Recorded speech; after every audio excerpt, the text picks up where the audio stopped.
Bienvenue les amis dans cette nouvelle vidéo. Bien, écoutez, je suis content de vous retrouver. Je suis dans un décor assez spécial, j'ai jamais pêché ici. Donc je suis un peu dans le nord du côté de Montélimar. J'ai fait de la route ce matin, je suis arrivé, donc c'est pour une pêche au cou en canal. Donc je me suis déjà installé, je n'ai pas attendu parce que je mets beaucoup plus de temps à m'installer au cou qu'au feeder. Donc pour ça, aujourd'hui je vais attaquer directement à l'amorce avec vous. Quelque chose de très simple, vu que je ne connais pas l'endroit. Je vais mettre de l'amorce gardon. Bon, je vais peut-être la finir, ou peut-être pas. On va essayer de bien entamer quand même le paquet. Aurélien, ça va ou quoi? Très bien. On lâche un peu sur les terres d'Aurélien, tu Mich pêche. Il pêche aussi au cou, donc il m'a proposé de venir gentiment ici pêcher. Donc lui il connaît l'endroit. Il me lance un défi, donc moi je connais pas du tout. Donc l'amorce, je vais essayer de faire comme je peux. Donc classique, j'ai mis du gardon. Je vais ajouter à ça 500 g d'étang, qui est un peu plus foncé que l'amorce gardon de chez Caperlin. Et à ça, du coup, je vais ajouter un peu de noir de vigne pour assombrir tout ça parce que l'eau est quand même assez claire. C'est l'hiver, donc on va éviter de faire une tache trop claire sur l'eau. Ça, vas-y, hein, si tu te plantes, c'est bon pour moi. Hein. Ah, mais je vais faire ça petit à petit. Donc ça va s'assombrir avec de l'eau. Là, je sais pas si vous voyez parce qu'on est un peu à l'ombre, mais par rapport à l'amorce de base, ça s'est quand même assombri. Ouais.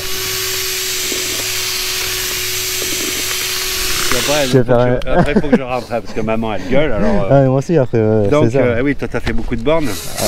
Donc, on va pêcher donc, de 11h à 16h. Donc, en fait, Philippe a préparé pour la prochaine session aussi. Ça a bien gonflé en fait. Ça a bien gonflé, ouais. Donc, oh, ça se congèle. Ça sent très très bon. Elle a bien noirci comme il avait dit. J'espère qu'il quand même il va pas me mettre sur la courge sur mes terres. Il est bien capable hein, de toute façon. Ça j'en doute pas du tout. Remarque, c'est moi qui lui donne tous ses conseils. Donc s'il me bat, ça veut dire que... Mais bon, on va bien voir. Ouais. Si le temps ne bouge pas trop, on est un peu à l'abri du vent. Donc ouais. Je pense que essentiellement gardons quelques plaquettes si on a un peu de chance. Donc voilà. Je te laisse finir, à tout à l'heure. Ouais, à toutes.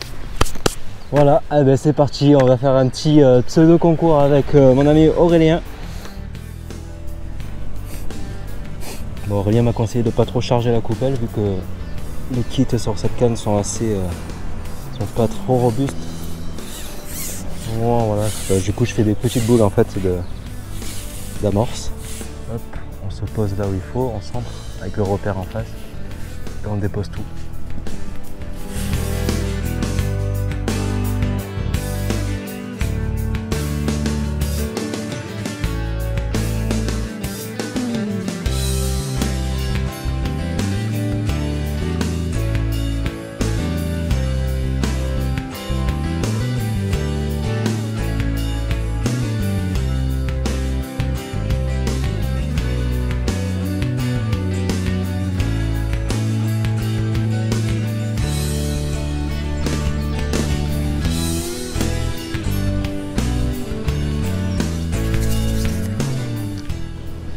C'est vraiment des tout petits gardons, donc même au gozeur.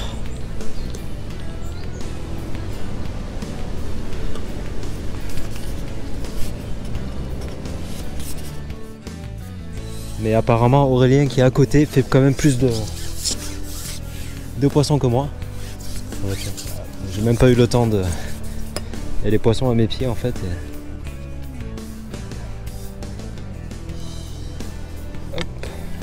Faire l'arbalète et envoyer hop, on sent un peu plus loin.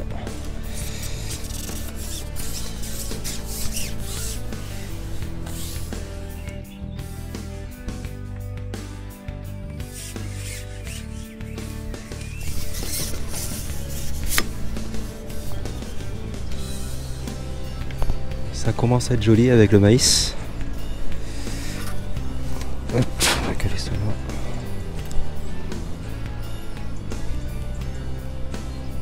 Voilà, un beau gardon de taille acceptable. Donc les amis, petit point rapide sur le montage que j'ai utilisé aujourd'hui. Donc, je pêche sur un kit 4 éléments. Sur 4 éléments en fait. Voilà. En fait à la base je devais pêcher sur 3 éléments qui correspondent à la profondeur du canal où je pêche. Le truc c'est qu'il faut prévoir un kit de plus, enfin un élément de plus pour la bannière. Pour décrocher plus facilement le poisson aussi.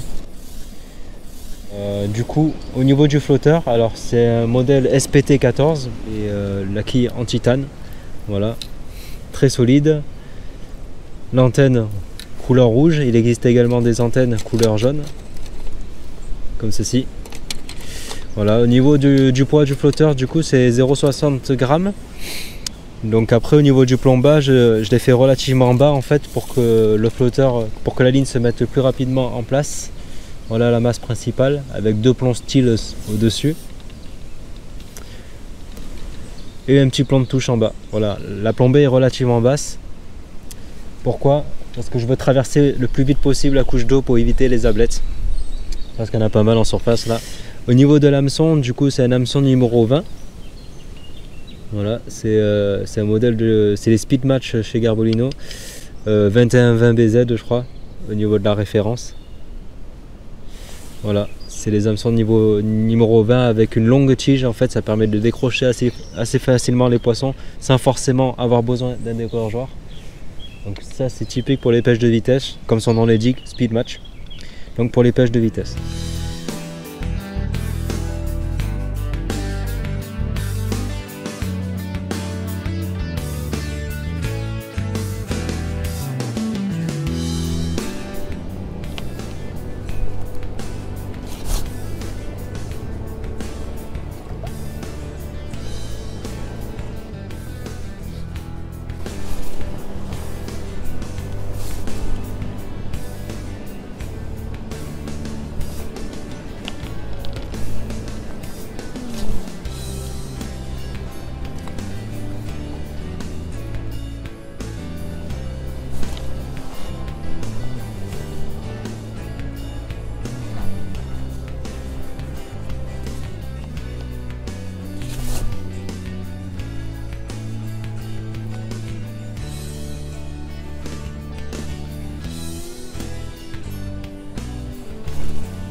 Bon, au début de la vidéo, je disais que Philippe, s'il me battait, c'est que je lui avais tout appris. C'est un peu faux quand même, parce que Philippe, faut savoir, apprend beaucoup de choses tout seul, parce qu'il est très passionné.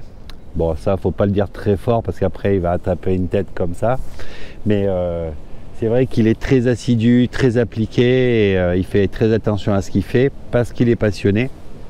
Alors il prend quelques miettes comme ça, de par-ci, de par-là. Alors ce qu'on peut lui montrer, on lui montre, on lui explique, tout ça. Et il emmagasine beaucoup de choses et c'est vraiment un grand plaisir de pêcher avec lui.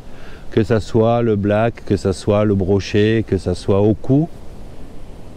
Il est super attentif et c'est vraiment une grande qualité qu'il a. Donc aujourd'hui j'espère qu'il se fera vraiment plaisir sur ce spot. Alors pour lui c'est le nord, hein. C'est pas comme nous le nord de la France, mais pour lui c'est le nord. On a un joli soleil, il fait quand même très frais. Et je pense qu'il y a une belle pêche de gardon à faire. Et je pense qu'on reviendra dans d'autres temps ici pour pêcher le black bass.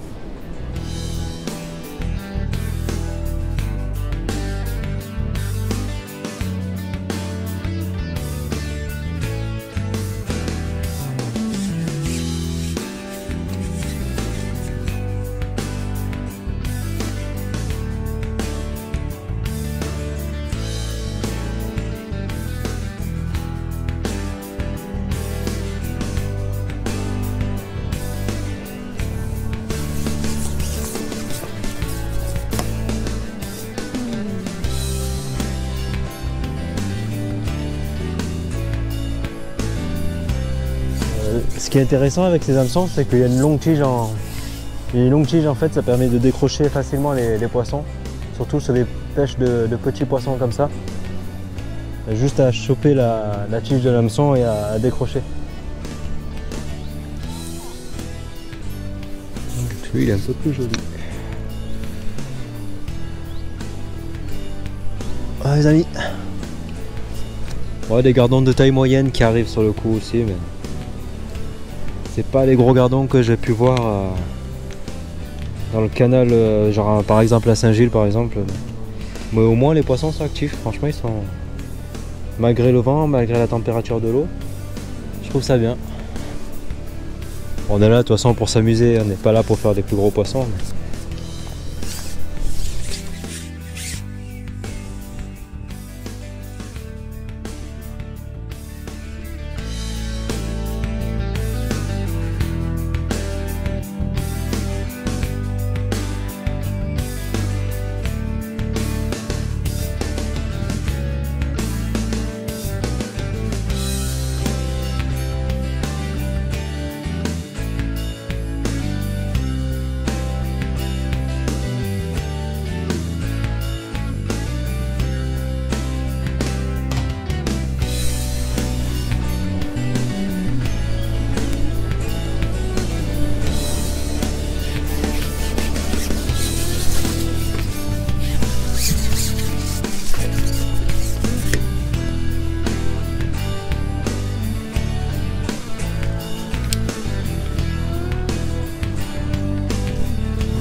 Bon ben les amis, ben voilà, session terminée.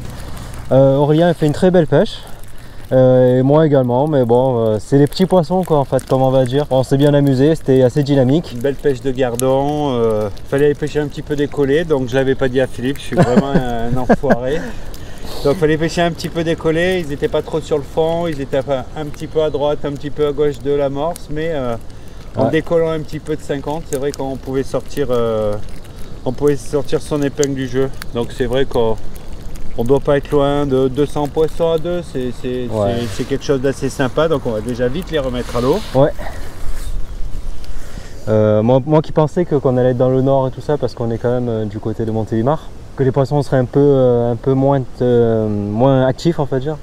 Il y a très peu de coins dans la région où on fait des belles bourriches de gardons comme ça.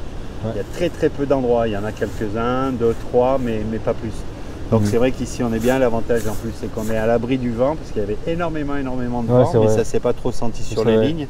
C'est vrai. Donc puis l'endroit est assez sympa, les voitures sont pas loin, tout ça, on peut bien déboîter.